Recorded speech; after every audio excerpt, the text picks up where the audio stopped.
오늘도 예배 자리로 나오신 모든 분들 주님의 이름으로 환영합니다. 우리 앞뒤 좌우에 계신 분들과 주님의 평화가 함께 하시기를 빕니다. 인사를 하겠습니다.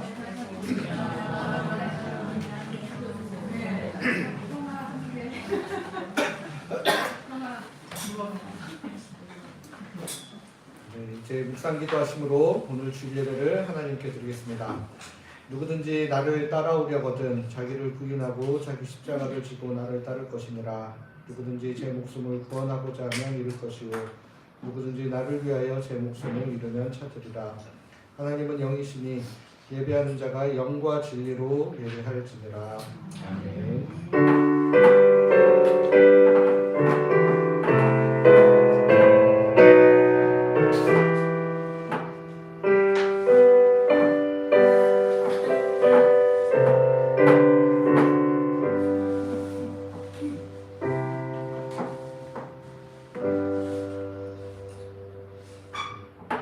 십자가의 죽임을 묵상하며 겸손한 마음으로 사순절 5번째 주일 예배를 하나님께 드립니다. 자격 없는 저희를 십자가의 은혜로 의롭다 여겨주시고 하나님의 자녀로 거듭나게 하여 주시니 감사합니다. 이 모든 것이 하나님의 은혜임을 깨닫고 마음과 뜻과 힘을 다하여 주님 앞에 예배하오니 주님만 홀로 영광 받아 주시옵소서. 예수 그리스도의 이름으로 기원하옵나이다. 모두 자리에서 일어나서 찬송가 29장 1절 함께 찬송하겠습니다.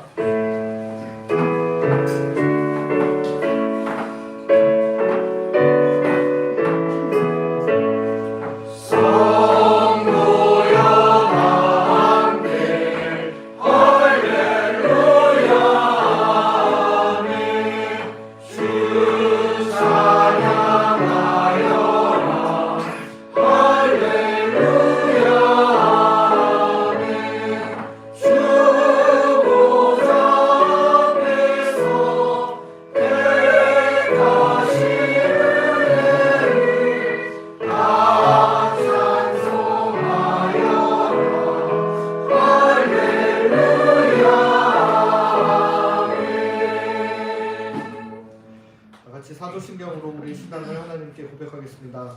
나는 전능하신 아버지 하나님 성령의 창조주를 믿습니다. 나는 그의 유일하신 아들 우리 주 예수 그리스도를 믿습니다. 그는 성령으로 잉태되어 본토 마리아에게서 나시고 본디오 빌라도에게 고난을 받아 십자가에 못 박혀 죽으시고 장사된 지 사흘 만에 죽은 자 가운데서 다시 살아나셨으며 하늘에 오르시어 전능하신 아버지 하나님 우편에 앉아 계시다가 거기로부터 살아있는 자와 죽은 자를 심판하러 오십니다. 나는 성령을 믿으며 거룩한 공교회와 성도의 교제와 죄를 용서받는 것과 몸의 부활과 영생을 믿습니다. 아멘.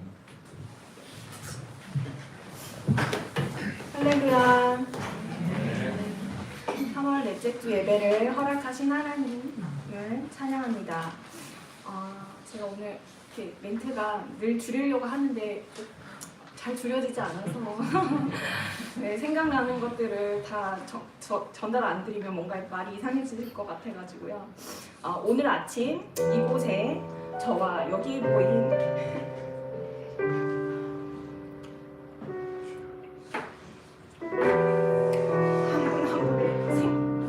한 분의 생명의 시간 가운데 예배를 드리고 있습니다. 이 귀한 시간 가운데 하나님께서 받으실 만한 찬양과 저희의 진정한 고백이 있기를 구합니다.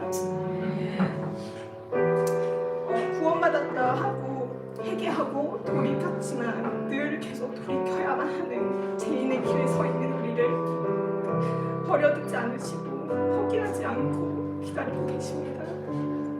우리가 아직 죄인 되었을 때 그리스도께서 우리를 위하여 죽으심으로 하나님께서 우리에 대한 자기의 사랑을 확증하셨느니라. 로마서 5장 8절 하나님이 사랑하시는 자신의 유일한 아들 예수 그리스도를 죄인된 우리를 포기할 수 없어서 내어주신 그분의 온전한 사랑을 붙들고 나옵니다.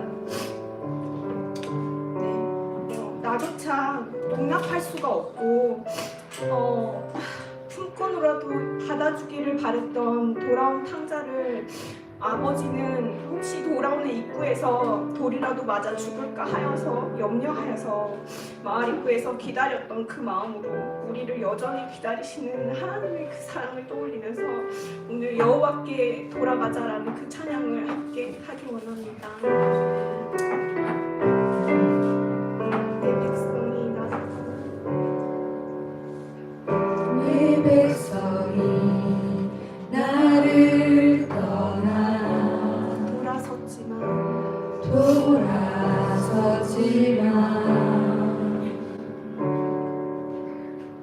내 사랑이 내 백성을 포기 못하니 내 모든 것 내어주고 나 그들을 얻으리라 여호와께 돌아가자 우리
크기를 헤아릴 수조차 없는 그 사랑이 날마다 매 순간 깨달아지고 깊어지는 우리의 삶이 되길 구하며 함께 고백하시며 찬양하겠습니다. 하늘보다 크신 주 사랑.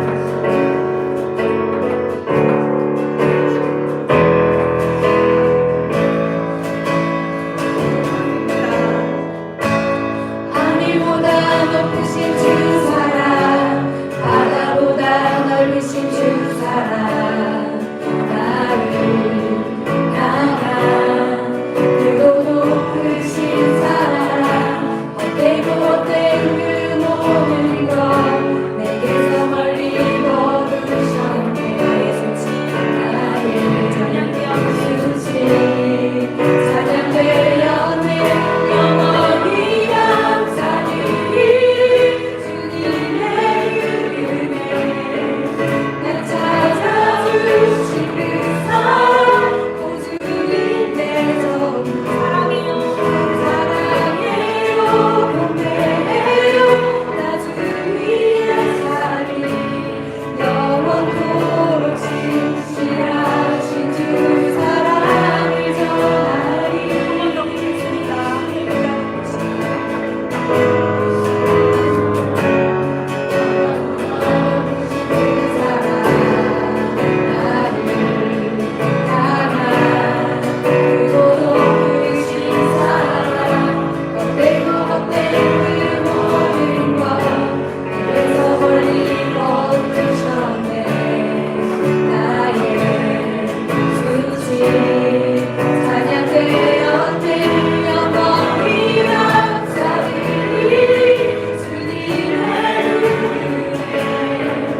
날 찾아주신 그 사랑, 오주님 내 전부.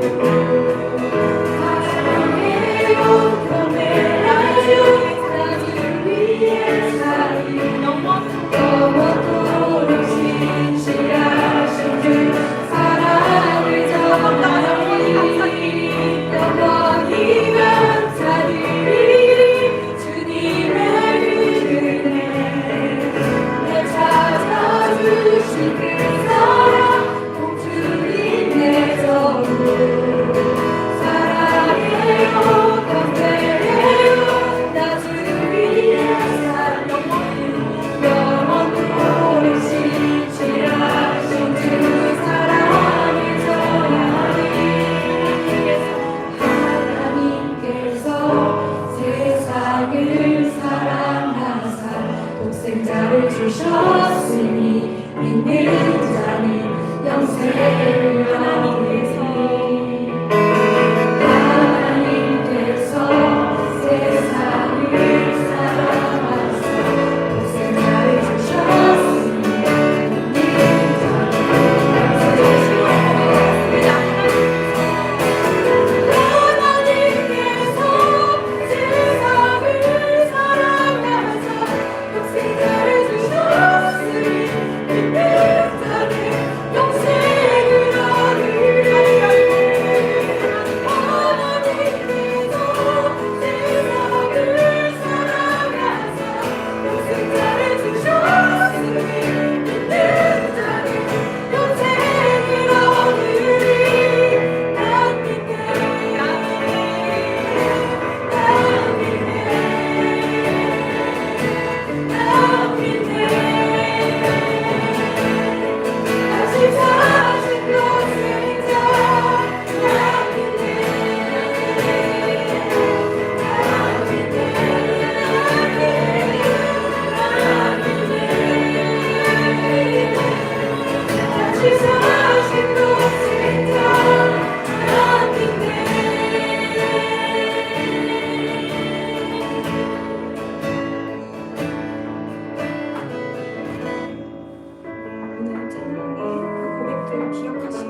우주를 지으신 전능하신 하나님, 오늘도 이 시간 우리를 불러주시고 이 함께하는 교회 예수마을로 이끌어 주셔서 예배하게 하시면 감사합니다.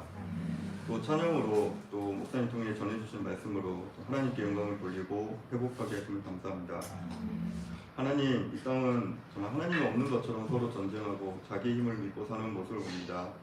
우리 자신도 매일을 하나님을 앞에 두고 살아가기보다는 내 경험과 지식을 믿고 우리의 문제와 씨름하며 살아가고 있습니다.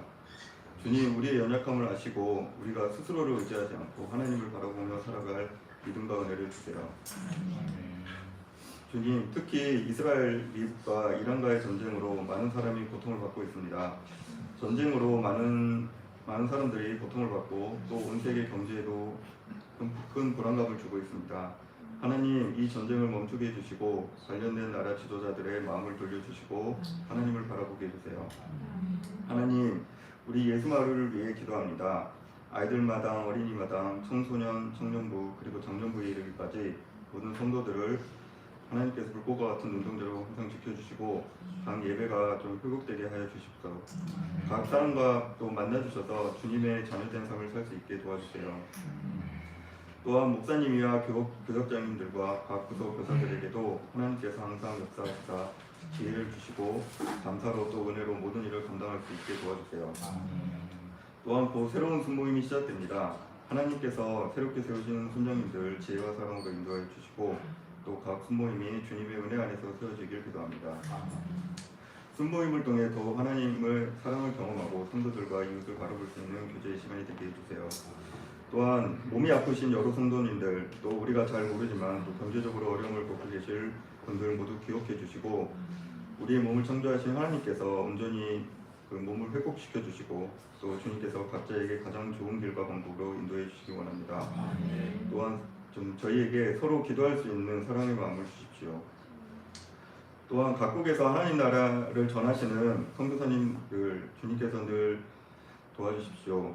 복음을 전하는 일이 쉽지 않지만 하나님께서 그 나라 백성들을 사랑하는 마음으로 또 그분들을 써주시고 각 세력에 하나님의 역사가 늘 함께하도록 도와주세요. 또한 각 선교사님과 가족들 건강하게 인도해 주세요. 특히 몸의 질병으로 고통받는 선교사님들께 주님의 특별한 은혜를 더하시고 치유되도록 인도해 주십시오. 이 시간 우리 예배 하나님께 드리는 신령과 진정된 예배가 되도록 우리 본 성도들을 인도해 주시고 말씀을 전하시는 목사님 통해서 하나님께서 우리 예수마을에 필요한 것들을 말씀해 주시기 원합니다. 또한 우리 성도들도 그 말씀으로 열매 맺는 삶을 살 수 있도록 도와주십시오. 감사드리며 예수님의 이름으로 기도합니다. 아멘.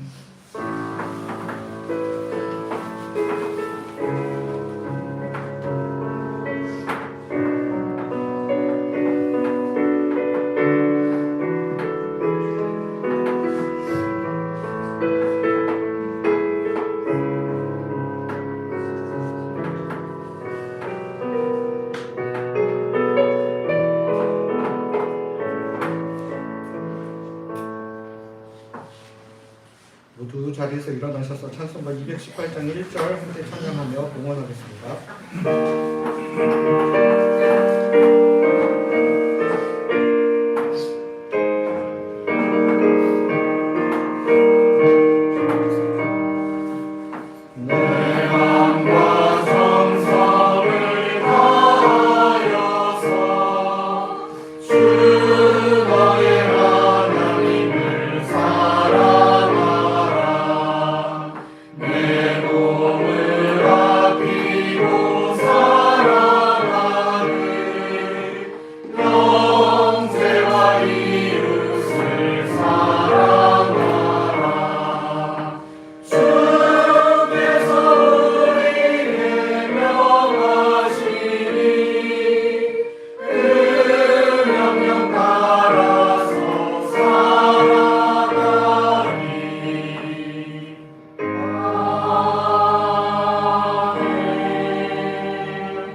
주님의 은혜를 기억합니다. 별일 없이 감사한 일상을 누릴 수 있는 은혜도 감사하고 크고 작은 어려움이 있었지만 또 좌절하지 않고 잘 견뎌올 수 있게 해주신 은혜에도 감사드립니다. 또한 함께 기쁨과 슬픔을 나눌 수 있는 가족들과 공동체의 지체들이 있음에 감사드립니다. 무엇보다 이 모든 과정에 우리 주님께서 우리와 함께하여 주심을 기억하며 감사드립니다. 오늘도 이 모든 은혜를 주신 주님께 감사의 마음을 담아 예물을 드립니다. 주님께서 이 예물을 기쁘게 받아주시고 여러 가지 삶의 형편 가운데 주님께 아뢰는 성도들의 기도에 신실하게 응답하여 주시옵소서. 지난 주간 또 갑작스러운 화재로 사랑하는 가족을 잃은 우리의 이웃들이 있습니다. 그들에게 위로와 소망을 더하여 주시고 다시는 같은 사고가 반복되지 않도록 한 번 더 돌아보고 조심하는 저희들 되게 하여 주시옵소서. 예수 그리스도의 이름으로 기도드립니다. 아멘.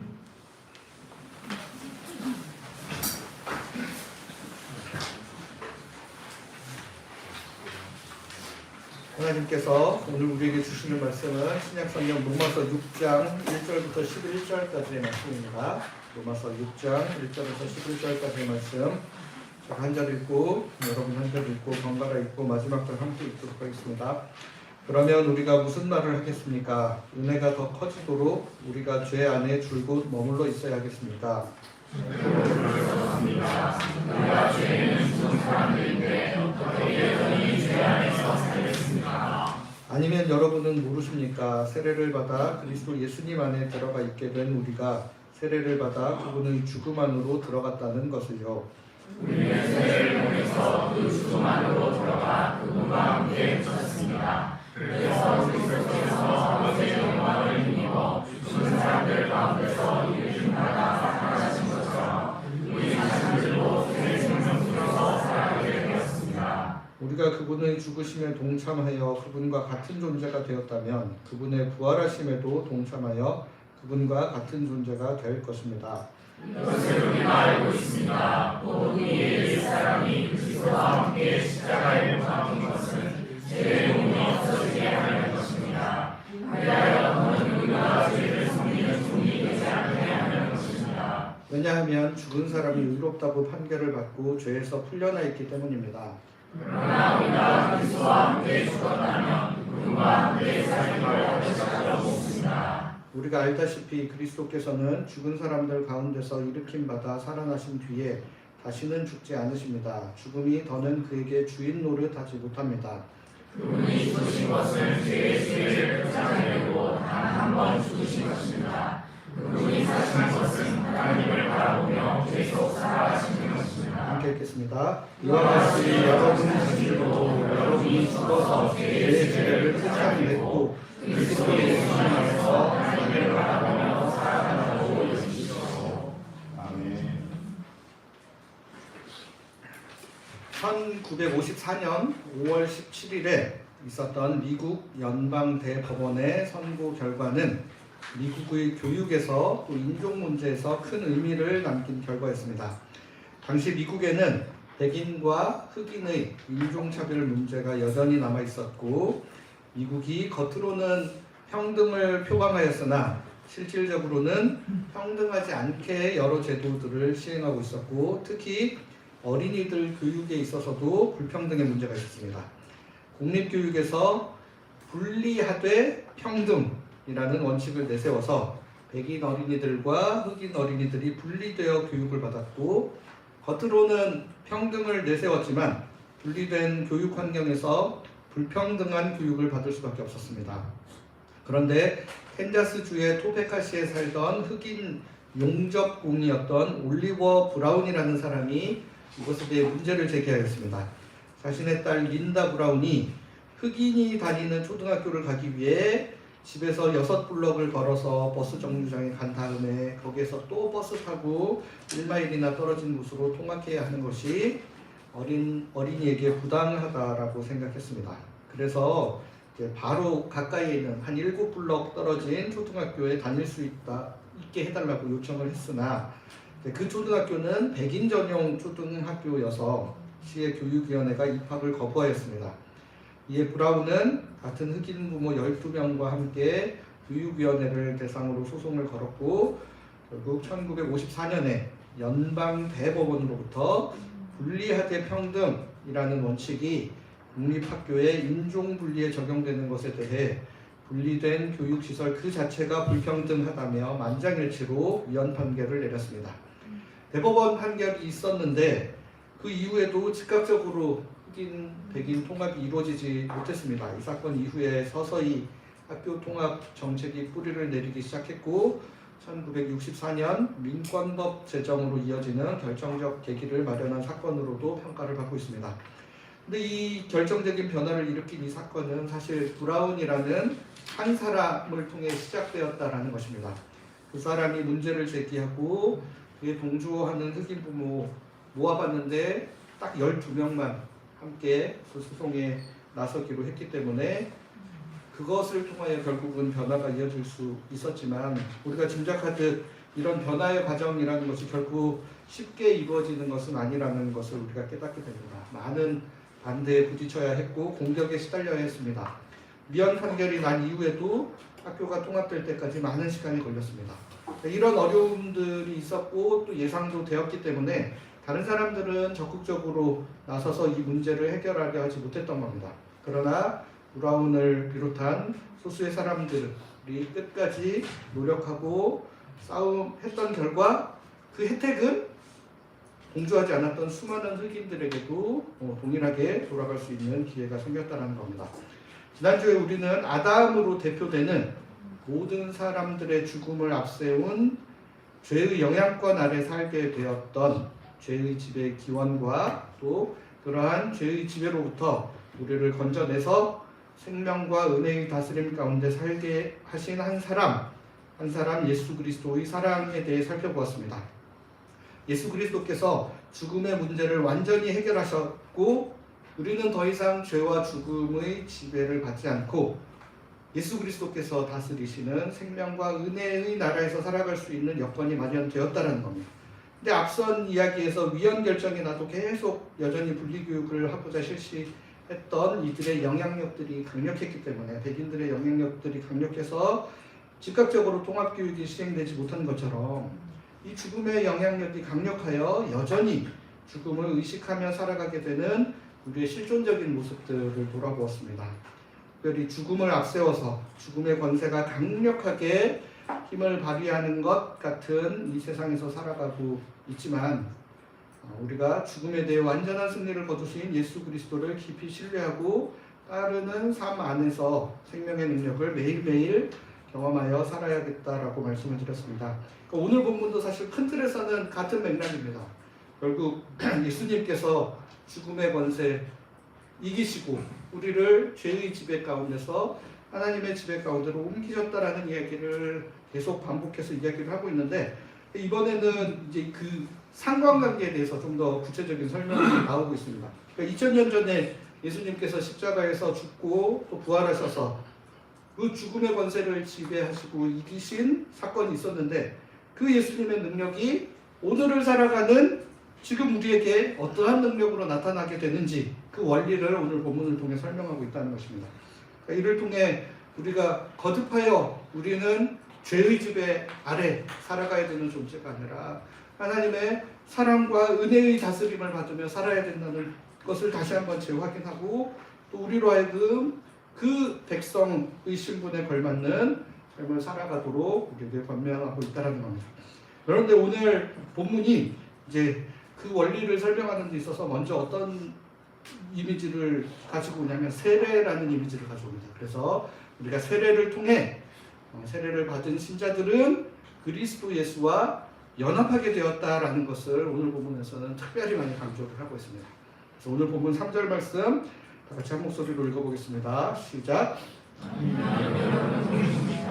세례를 받아 그리스도 예수 안에 들어가 있게 된 우리가 세례를 받아 그분의 죽음 안으로 들어갔다는 것이요. 우리가 세례를 받을 때 우리는 그리스도 예수님 안으로 들어간다라고 기록하고 있습니다. 우리가 예수님에 대한 신뢰와 믿음을 고백해야지 세례를 받게 되지 않겠습니까? 근데 그 세례라는 경험을 통해 우리는 그리스도 예수님 안으로 들어가게 되는 일들이 우리에게 일어난다는 것입니다. 우리가 신자가 될 때 예수 그리스도와 한 몸이 되는 연합을 경험하게 된다는 사실에 대해서 오늘 본문뿐만 아니라 성경의 다른 부분들도 일관되게 증언하고 있습니다. 저희가 요즘에 아침에 묵상하고 있는 요한복음 말씀에서 특별히 이러한 부분들이 많이 강조되고 있습니다. 예수님은 하나님 아버지와의 깊은 연합을 말씀하시고 그 이후에 우리도 예수님과 연합하게 될 것을 거듭하여 말씀하시는 겁니다. 먼저 요한복음 14장 20절 말씀을 보시면 이렇게 기록하고 있습니다. 바로 그날에 그대들이야말로 알게 될 것입니다. 내가 아버지 안에, 내가 여기서는 예수님이시죠. 예수님이 내 아버지 안에, 그대들이 내 안에, 내가 그대들 안에 있다는 것을요. 그러니까 많은 요한복음 구절에서 이와 같은 내용 기록하고 있는데 여기 대표로 소개한 이 구절, 그러니까 예수님이 하나님 안에, 제자들이 예수님 안에 있게 된 이것을 여기서는 뭐라고 그러냐면 알게 될 날이 올 거다. 그날이 언제냐? 바로 요한복음 14장의 전후 본문의 맥락에 의하면 예수님이 제자들을 곁을 떠나고 그 이후에 또 다른 우회사이신 성령님을 우리에게 보내주실 것이다. 그래서 성령님이 오시게 되면 비로소 우리가 내가 예수님이 하나님 안에 계시는 거고 또 우리들도 예수님 안에, 예수님이 우리 안에 온전히 연합한 삶을 살고 있다는 것을 깨닫게 될 것이다 라고 이야기를 하고 계시는 겁니다. 또 요한복음 6장 56절 말씀을 통해서는 또 이렇게 말씀하십니다. 내 살을 먹고 내 피를 마시는 사람은 내 안에 머무르고 나도 그 사람 안에 머무릅니다.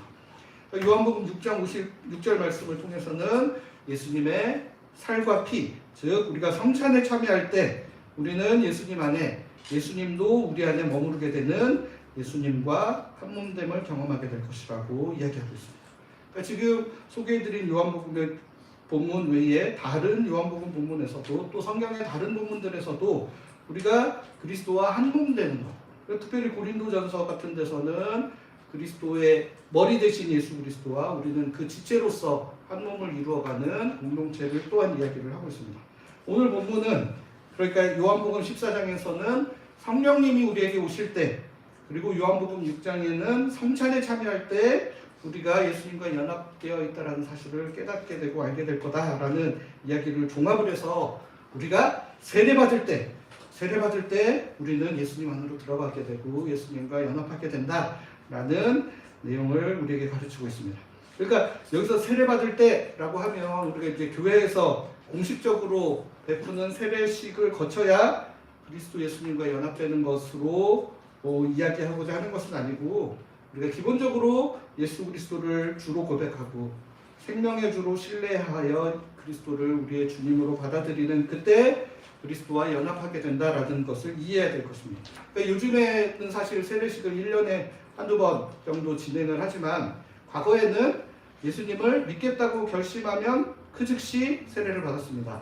대표적으로 사도행전 2장에도 보면 베드로가 설교하여 3,000명이나 예수님 믿기로 결단했다라는 기록이 있는데 그 자리에서 또 세례를 받고 신자가 되었다라는 기록이 있고 사도행전 8장에도 빌립을 통해 전도받은 에디오피아 내관도 그 자리에서 바로 세례를 받았으며 사도행전 10장의 고넬료와 또 16장의 간수도 바로 예수 믿기로 결단하고 세례받았다라는 내용들이 기록되어 있다는 겁니다.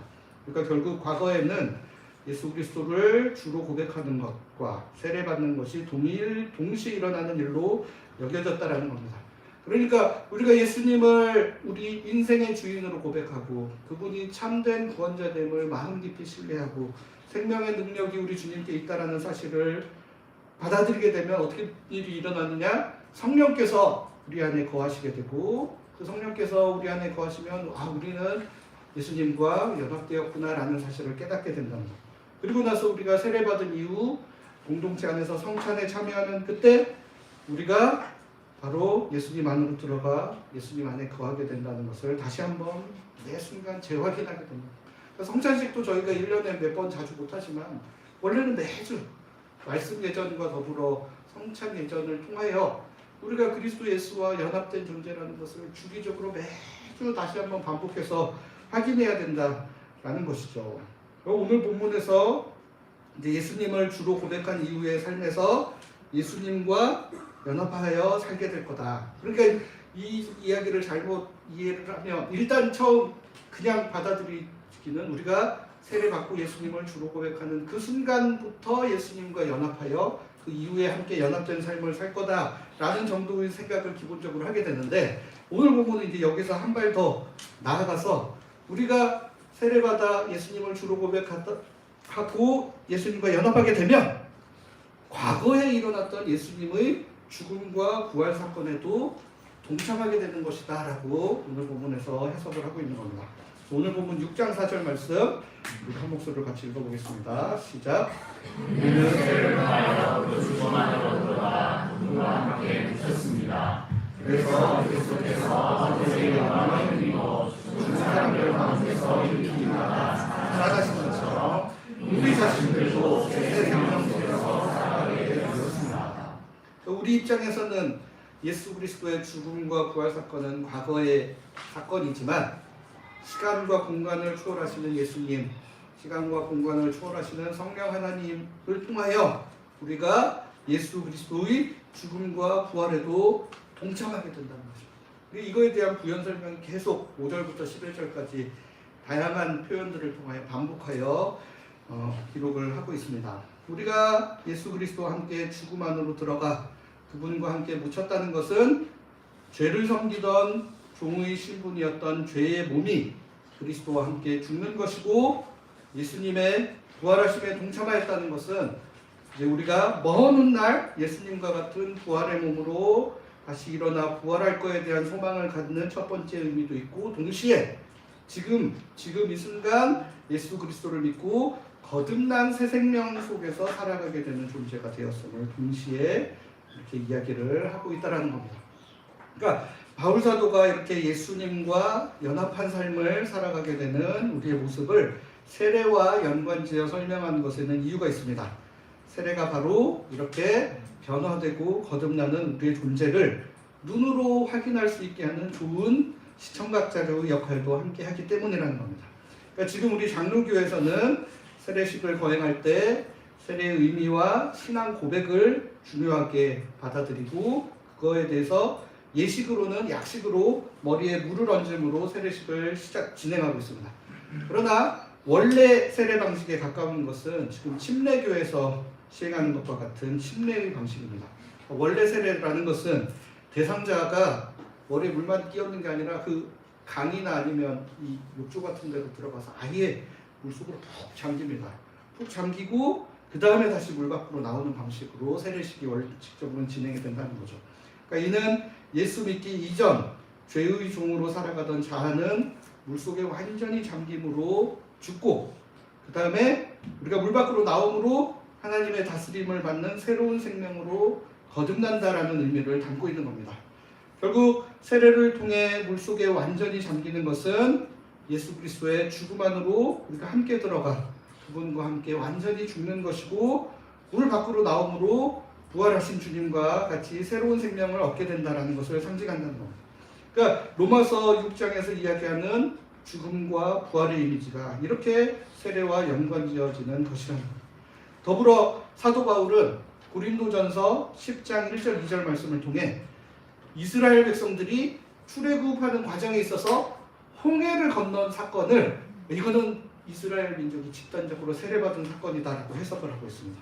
그러니까 세례라는 것이 개인적으로 이전 삶에서 돌이켜 새로운 삶을 살아가는 것이다 라는 의미를 좀 넘어서서 이집트에서 다스림을 받던 죄의 다스림을 받던 이스라엘 백성이 하나님의 다스림을 받는 자유민으로 변화된 것과 같이 국적이나 신분 자체의 변화를 의미하기도 한다는 것을 좀 더 강조하고 있다는 것입니다. 그러니까 개인적으로 회심하고 거듭나는 차원을 넘어서 하나님의 다스림 가운데 온전히 들어가게 되었음을 상징하는 겁니다. 결국 로마서 6장 앞부분 전반부의 말씀에서는 예수 그리스도의 죽음과 부활이 예수 그리스도를 믿기로 결단하여 세례받고 신자가 된 모든 사람들이 함께 경험하는 사건, 의미 있는 사건이다라는 것을 굉장히 강조하여 이야기하고 있습니다. 그냥 명제적으로만 예수님께서 죽으시고 부활하여 생명의 주가 되었다는 사실을 선포하는 것에 머무르지 않고 예수 믿는 모든 사람들이 예수님과 연합하여 실질적으로 예수님의 죽음과 부활에 참여하는 존재가 되는 것이다 라는 것을 강조하고 있는 겁니다. 그러니까 이것은 예수님만 죽음을 이기고 승리하신 것이 아니라 예수 믿는 우리 또한 예수님과 함께 죽음의 권세를 제압하고 승리하는 경험을 함께 했다는 것을 의미하기도 한다는 거예요. 그러니까 지난주 우리가 살펴본 바와 같이 하나님 나라 백성이 됐죠. 우리가 이미 됐는데도 불구하고 우리로 하여금 하나님의 온전한 다스림을 받지 못하게 하는 결정적인 장애가 되는 것이 바로 죽음의 영향력이다라고 말씀을 드렸습니다. 그러니까 죄가 죽음을 앞세워서 죽음을 내세워서 우리를 자꾸 지배하고 다스리고 영향력을 행사하려고 한다는 거죠. 그런데 오늘 본문의 말씀에 의하면 예수님만 죽음의 권세를 이기고 부활하신 것이 아니라 우리 또한 예수님과 연합하여 죽음의 권세를 이기고 부활하신 주님과 연합하여 다시 한번 새 생명이 되는 거듭나는 경험 우리도 이미 한 거다. 그렇기 때문에 우리가 원리적으로는 죽음의 권세를 이긴 경험을 가진 사람이 된 것이기 때문에 더 이상 우리가 죽음을 두려워하면서 살지 마십시오, 여러분. 죽음에 대해서 그렇게까지 두려워하지 마십시오. 이제 저희가 다음 주에 가면 이제 죽음에 대한 두려움이 이게 죽음에 대한 회피와 도피의 이 모습으로 욕망이라는 모습으로 나타난다는 건 저희가 또 다음 주에 한 번 더 계속 이야기를 나눌 텐데 일단은 우리가 이 최소한 죽음을 두려워서 벌벌 떠는 거 실존적으로야 막 경험이 되고 하지만 제가 자꾸 이제 원리적인 표현을 자꾸 쓸 수밖에 없는 겁니다. 이 원칙적으로도 우리가 이미 죽음을 극복한 사람들이기 때문에 더 이상 주눅들지 말고 쫄지 말고 죽음의 권세에 굴복하지 말고 살아가라라는 것을 오늘 본문 말씀을 통해 알려주고 있는 겁니다. 그러니까 우리가 원리적으로는 이론적으로는 새 생명을 누리며 사는 존재가 돼요. 죽음의 영향권을 완전히 극복하여 살아가야 하는 신분을 가진 존재임에도 불구하고 그러니까 로마서를 살펴보며 계속 저희가 강조하듯이 우리는 여전히 이미 구원이 시작되었으나 아직 완성되지 않는 이미야 아직 사이를 살아가는 완성되지 못한 불완전한 존재들이라는 게 우리의 실존이라는 겁니다. 이미 시작되었으나 아직 완성되지 않은 하나님 나라에서 살아가고 있는 우리가 이제 우리의 모습을 우리는 원래 그런 사람이 아니야라고 세뇌하는 것 정도로는 이게 잘 극복이 안 되는 우리의 실존적인 연약함들이 있다는 겁니다.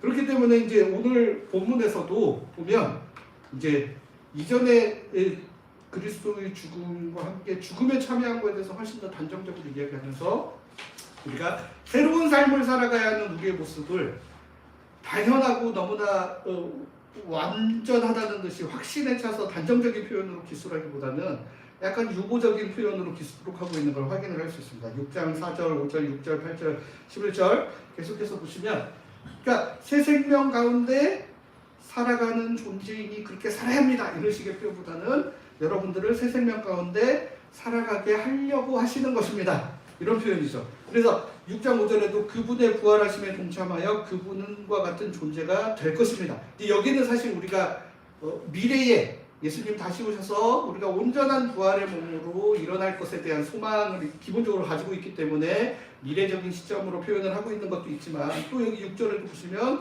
우리가 죄를 섬기는 종이 되지 않게 하려는 것입니다. 이렇게 표현을 하고 있다는 거예요. 그래서 그분과 함께 살기도 할 것이라고 믿습니다. 11절에도 하나님을 바라보며 살아간다고 여기십시오. 이런 식의 표현들을 하고 있어요. 그러니까 여전히 우리가 완성되지 않은 하나님 나라의 백성으로서 살아가면서 겪어야 하는 연약함을 이렇게 간접적인 표현들로 나타내고 있다는 겁니다. 그러니까 예수님께서 다시 오시는 그날에 완성될 것을 믿고 그렇게 바라지만 아직은 불완전함 가운데 살아가고 있다는 겁니다. 그래서 이제 우리 그리스도와의 신자의 연합을 연구하는 학자들은 우리가 이 오늘 본문을 보면서도 우리가 예수님의 죽음과 부활에 동참하는 것은 과거에 예수님 2000년 전에 유대 땅에서 경험하셨던 죽음과 부활에 동참한 것으로만 여길 뿐만 아니라 오늘을 살아가는 우리 매일의 삶을 통하여 예수 그리스도의 죽음과 부활에 동참하는 삶을 살아야 한다라고 주장하는 것입니다. 대표적으로 테너힐이라는 학자는 이렇게 기록하고 있습니다. 신자는 매일의 삶 속에서 그리스도의 죽음과 부활에 지속적으로 참여하기 때문에 이 사건들은 지속적으로 신자의 삶을 인증하는 역할을 한다. 결국 그리스도와 함께 죽은 것은 그의 죽음이라는 역사적 사건에만 참여하는 것뿐만 아니라 죄에 대한 날마다의 전투를 벌여야 하는 우리 매일의 삶 가운데의 분투에도 참여하는 것을 의미한다라는 것입니다. 매일매일 죽음의 권세가 이미 패배하였음에도 불구하고 최후의 발악을 하듯 우리에게 위협을 가해올 때 우리는 그럴 때마다 우리의 자아가 이미 그리스도와 함께 십자가에 못 박혔음을 깨닫고 부활의 소망을 간구해야 합니다.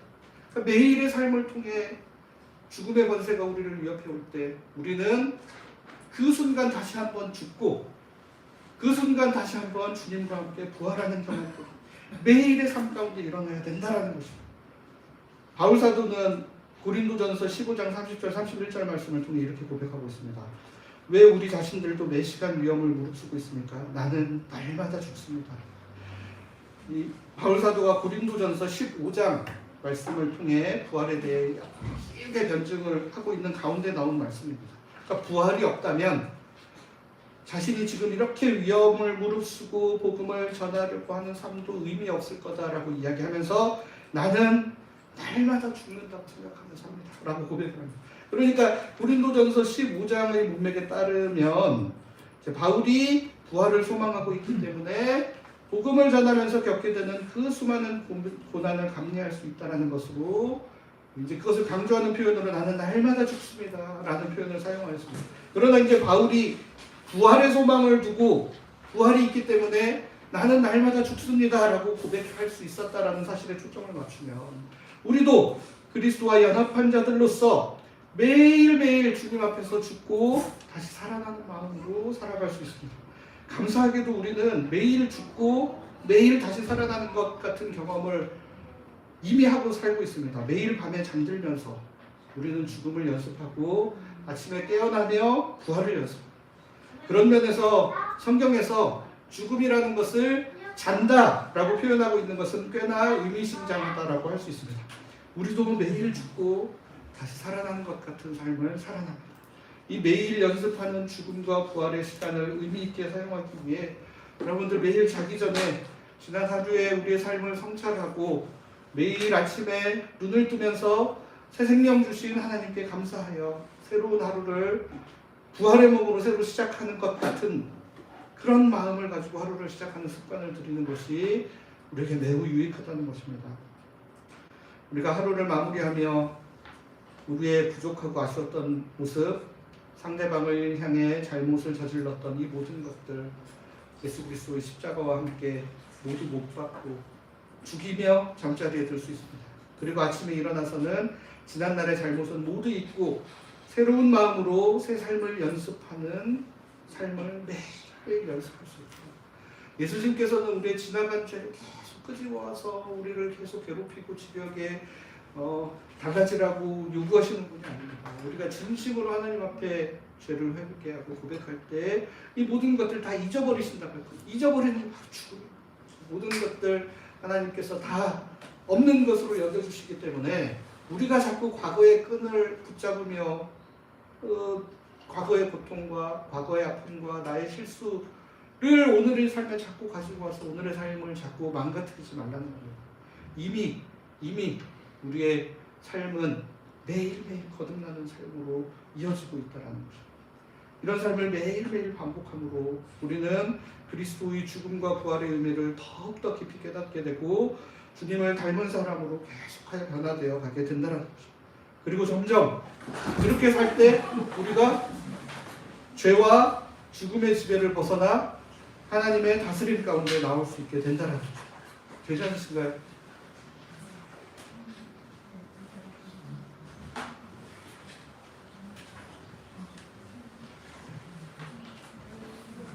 네, 괜찮으신 것 같습니다.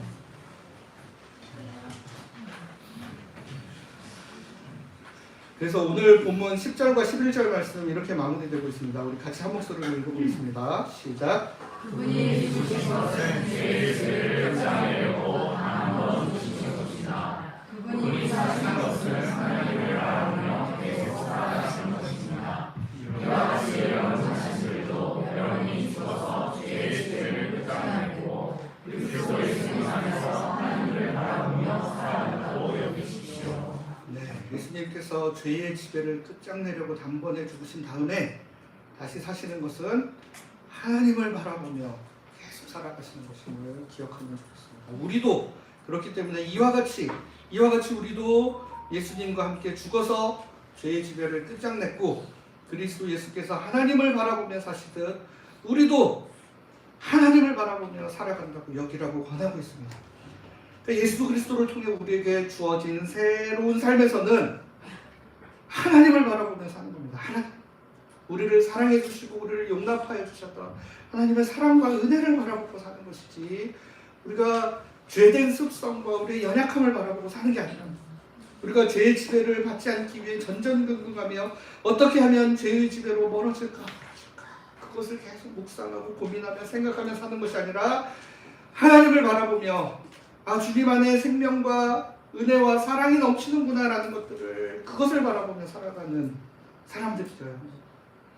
여러분, 사랑하며 살기도 부족한 삶에 서로 미워하며 살지 말자고 하는 이야기가 있듯이 우리가 사실 하나님 바라보며 풍성한 생명의 은혜를 누리며 살기에도 부족하고 모자란 삶입니다.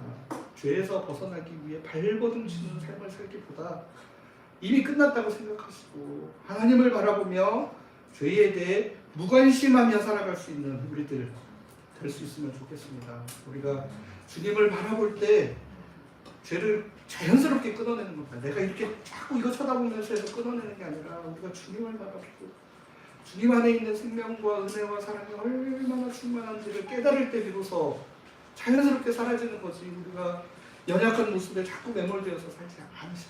우리의 연약함은 그리스도와 함께 죽고 예수 그리스도의 사랑과 은혜를 통하여 거듭나는 사람들이라는 것을 매일의 삶 속에 경험하며 살아가는 우리 모두가 되었으면 좋겠습니다. 기도하겠습니다. 주님, 저희를 예수 그리스도의 지체로서 한 몸 이루게 하여 주시니 감사합니다. 그리스도와 함께 죽음과 부활을 경험하였듯 우리의 매일의 삶도 그리스도와 함께 살아가는 사람들 되게 하여 주시옵소서. 죄의 지배가 이미 끝났는데도 불구하고 여전히 죄와 죽음의 눈치를 보며 살아갈 수밖에 없는 연약한 저희의 실존을 불쌍히 여겨주시고 하나님을 바라보며 생명과 은혜와 사랑을 바라보며 그것을 온전히 누리며 살아가는 사람들 될 수 있도록 인도하여 주시옵소서. 예수 그리스도의 이름으로 기도드립니다. 아멘. 모두 일어나셔서 415장 허송의 찬양 같이 찬양하겠습니다.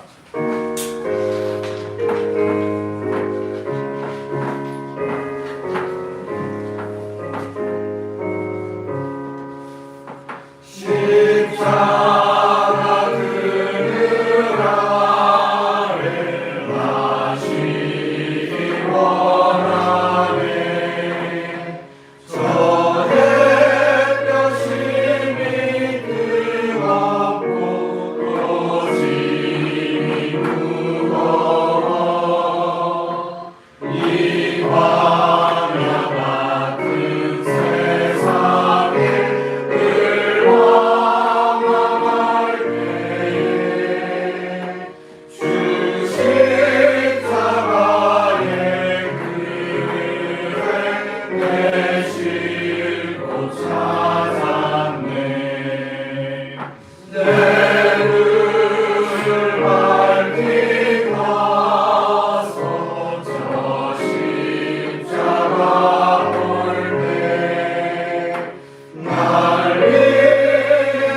예수 그리스도의 은혜와 하나님의 사랑과 성령의 교통하심이 예수 그리스도와 온전히 연합한 삶을 살아가며 생명의 풍성한 기쁨을 누리며 살아가기 소망하는 모든 하나님의 백성들 위해 지금부터 영원까지 함께 하시기를 간절히 축원하옵나이다.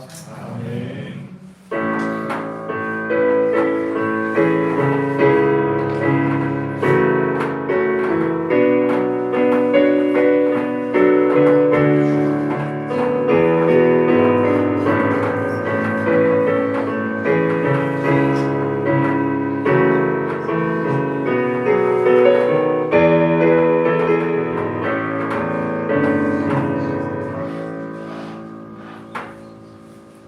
네, 자리에 앉으시고요.